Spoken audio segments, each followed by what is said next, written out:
Welcome to another exciting episode of the $1 Million Peddlers. I'm Paperboy. And I'm Mr. Magazine. And it's BOLO Day, another week worth of just wonderful, wonderful things. Take it away, Mr. Magazine. Every time I see this t-shirt, it just reminds me of Paperboy. Pungent stench. Been caught buttering. 2002 shirt, black cutoff. This went for $90. You can't ask for more than that in this shirt. I mean, it's got everything. It's got the name. It's, you know. It does. Great band. Very rare. But great yeah.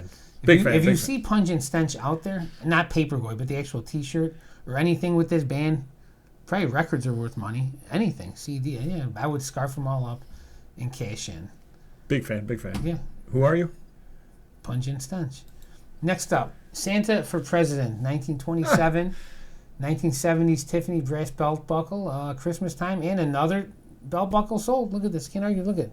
Right. On So there. for the 70s, yeah. So this is an obvious reproduction, which no one's going to argue with it because it says 1927, and it's from the 70s. But right, yep. There you go. go. You're making some sales. This is a Jim Dandy of them all. Chef Boyardee and tomato sauce. This is not the... Oh, it turned me to the original listing. Hold on. Why does it do that? To annoy you. 1986 Chef Boyardee spaghetti, empty can, Don Mattingly, $71. Oh, wow. This came from that Mattingly collection, and there's a little Let me see the picture picture down too. here. Picture two. Right there. See right there? Or you could go here on picture two. Oh, good for me. There you go. So that's it. That's all you get. Mattingly on the cover from 1986. That's crazy. 18 bids is the crazier part. Yeah. Hey, where else are you going to find it? Everyone else threw theirs out. The guy who bought this from kept his. So. Wow. So, I mean, I'm sure they had ones with other players. I mean, if you see anything remotely close to this with a player on it from the 80s, I would buy it. Or 90s even. Wow. That's crazy. It is crazy. Cabbage Patch Kids Jesmar. Spanish version, 1984. Vintage inbox with adoption papers. $227.50. Wow. I did not know this was this good. A repeat customer comes into the shop and sells me these every couple months. 2 in the box. They're usually American versions. This was not. I saw no comps. I paid her the same on it and made a few bucks extra than I normally would. Generally, they're like $50. $50 for the Some could be American $100 if there's rare ones with certain, like the sports team ones are worth more, but they're not as good as you think they were. They actually went for more money back in the day when they were hot commodity. Right. Yeah. They were $50 back then. And thank you, Whatnot buyers. All my Whatnot record buyers passed on this for $2. I took it and had my employees sell it and got $42 out of it. Play it, say it. Yep. Play it, say it. I learned from my mentor, Paperboy. So, yeah, exactly. Play it, say it. I know what you're talking about.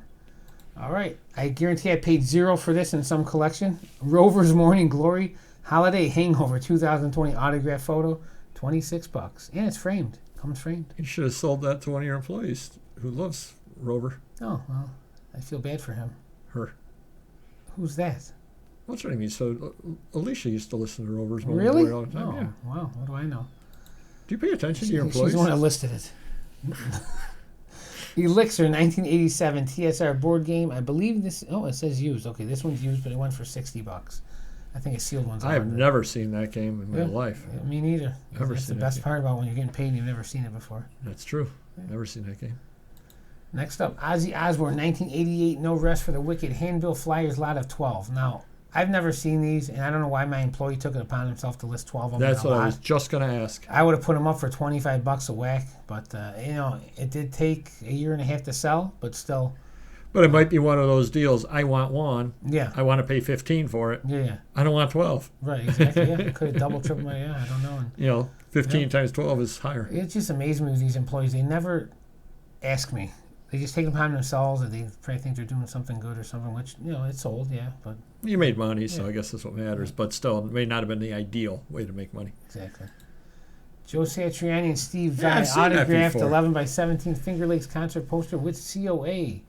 And I think this went for around $75. Yeah, I've seen that before. Yeah, it's rarity. For those of you who are on the premium side, you actually would have seen that. I went to a sale, and it was down in a pile. It is actually thin cardstock, and it was in a pile for $1. And it was the second day of the sale. So it sat there the first day of the sale all the way through. Actually, it was probably less than $1. I bought the whole pile for half price, so probably 50 cents, something like that.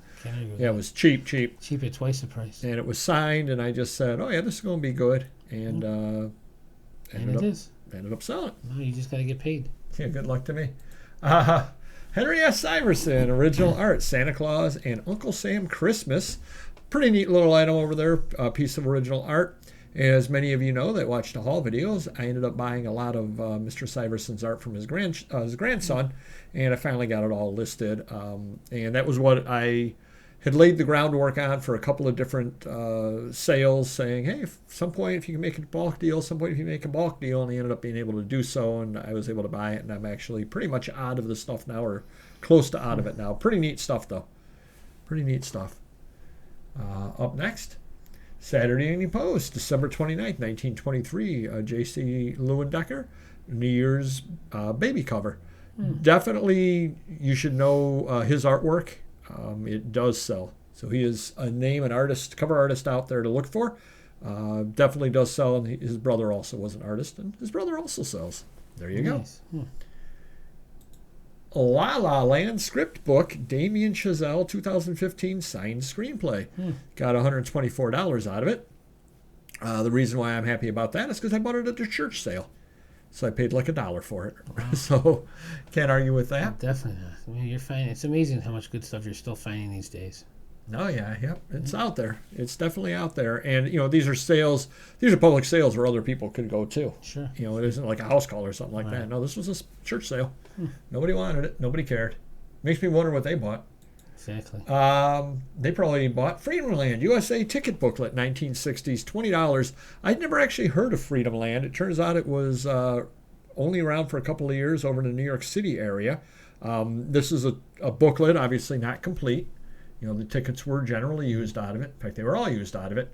But even just this little ticket booklet like this over here still went for $20. As Mr. Magazine would say, doesn't look like much. I'd also want to say that, have you heard that the right wants to rename the United States of America Freedom Land USA? I have not heard that. Maybe that's why this is... That's fake news. Yeah. Uptown, Downtown, Bank Street, reader, 1972.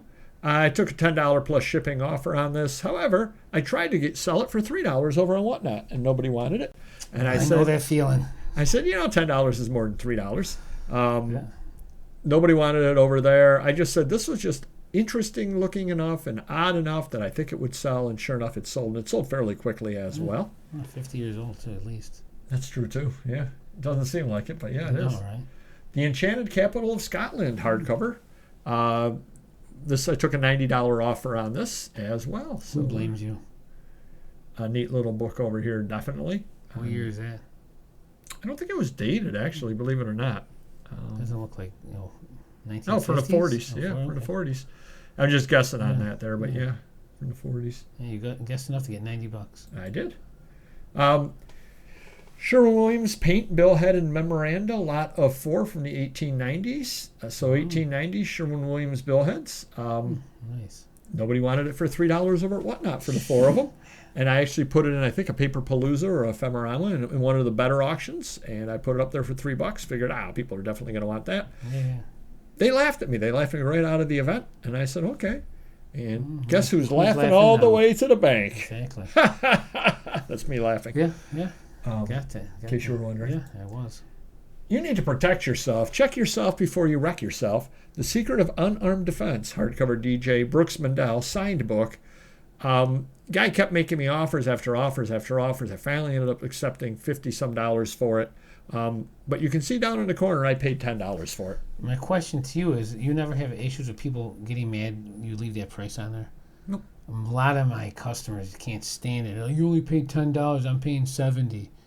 It's like, it is what it is. You're paying what it's worth, but, so we have to black it out just so we eliminate. Obviously, if it's a vintage Star Wars figure with the original Toys R Us sticker, we leave it on. But anything after the fact like that, we black it out, because we've had many people, especially on Amazon, if they get something that has a price sticker on it, say $10 and they paid $30, why am I paying $30? Well, that's the going rate now. They don't get it. Yeah. They feel ripped off. At least my customers buying stuff like that. My thought is, especially on that there, I don't really want to take the chance trying to damage, or not trying to damage, but damaging the dust jacket with that. Right. Now, if it were just if there were no jacket or right on the book, I would take it off, because I think you can take that off without damage. Okay. I'm sure I could take it off without damage, but I'd leave it on. I would just black it out with a Sharpie. Yeah. Out of sight, out of mind. But I did pay $10 for that at an estate sale. It took about 3 or 4 months to sell. But again, in the old days, I never would have paid $10 for a book like this at an estate sale. Mm-hmm. And so I'm starting to say, look, I can make a little more money paying a little more money on stuff. Because, if I am only willing to pay $1, $2 and stuff, that kind of does limit. Sure. So, yeah, this seemed like a good book, signed book, interesting book. A lot of great graphics in it as well, as you can see. The old needed a scrotum. Indeed. That always works right there. See, that's the one bottom left. I do see. Well, we'll try that right after. We'll try that. You'd like that, wouldn't you? And you getting thrown there by a woman as well. 80-pound woman. I think that's Gilda Radner. Jeez. All right, everybody. If you could hit the like button if you could, and we'll see you next video. Take care. Bye-bye.